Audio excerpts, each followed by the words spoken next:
অনেকে দেখা যাচ্ছে সেহরির পরে ঘুমাতে যায়, হুম। রাত তার আগে আর ঘুমায় না। তো সেই ব্যাপারটা আসলে কিভাবে দেখছেন? আমরা রমজান মাসে যেটা চেষ্টা করব সেটা হচ্ছে তারাবির পর ঘুমাতে যাওয়া, আচ্ছা। নট সেহরির পর। আমরা সেহরির পর ঘুমাতে গেলে যেটা হয় যে আমাদের কিন্তু যতগুলো পজিটিভ হরমোন আছে, সেটা ছেলেদের টেস্টোস্টেরন, হুম, হুম, সেক্সুয়াল হুম। হরমোন, আরো অনেক ধরনের সেরোটোনিন আছে, অনেক কিছু আছে যেটা ডিপ স্লিপের সময় হয়। আর এটার আবার একটা টাইম থাকে। আচ্ছা। এটার আবার একটা টাইমটা কি, যেটা যে সার্কেলটা সেটা হচ্ছে রাত 10টা থেকে রাত 3টা বা 4টা পর্যন্ত আমরা ডিপ স্লিপে যাওয়া খুব সহজ।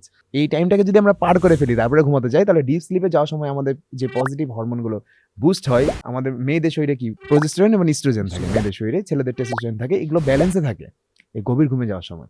এটাকে যদি আমরা মিস করে ফেলি দিয়ে তারপরে যে যদি আমরা সেহরির পর ঘুমাই, তাহলে আমরা কি করছি, এই হরমোনাল ইমব্যালেন্সগুলোকে ঘটাচ্ছি। আর হরমোনাল ইমব্যালেন্সের কারণে কিন্তু মানুষ বেশি অসুস্থ হয়।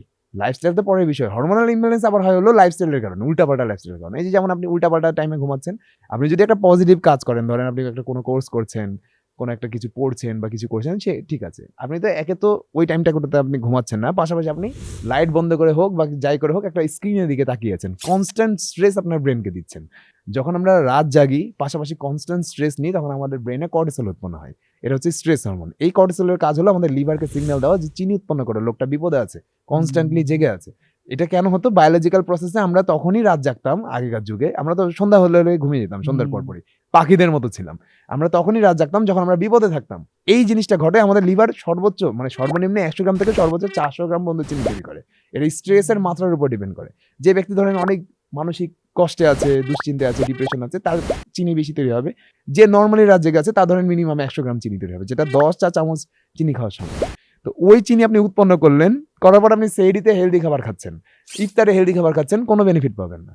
আপনার ঠিকই ফ্যাটি লিভার হবে অথবা ডায়াবেটিস হবে, যেটা কিছুদিন পর হবে। অধিকাংশ ক্ষেত্রে ডায়াবেটিস হয় মানসিক প্রেশারের কারণে, চিনি খাওয়ার কারণে না।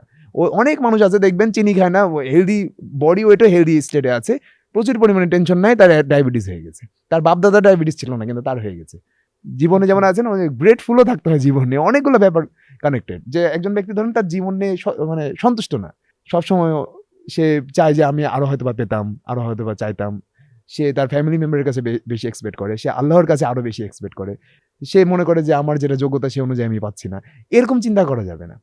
আমাকে চিন্তা করতে হবে হলো যে আমি যেটা পেয়েছি সেটা নিয়ে আমি হ্যাপি, পাশাপাশি আমি আরো ডেভেলপ করার চেষ্টা করি আমার ব্যক্তিত্বকে, আমার স্কিলকে, আমার সবকিছুকে, আমার লাইফের প্রত্যেকটা অ্যাসপেক্টকে ইমপ্রুভ করার চেষ্টা করি। এর পাশাপাশি বেনিফিট গুলো আসবে, বেনিফিট গুলো আমি সহজে চাইতে পারবো না কারো কাছে। এরকম মেন্টালিটি হলে আবার আপনি ওভারঅল মানে স্বাস্থ্যটা পাবেন, সুস্থ থাকতে পারবেন, সুখীও থাকতে পারবেন। আশা করি বুঝতে পেরেছেন ব্যাপারটা।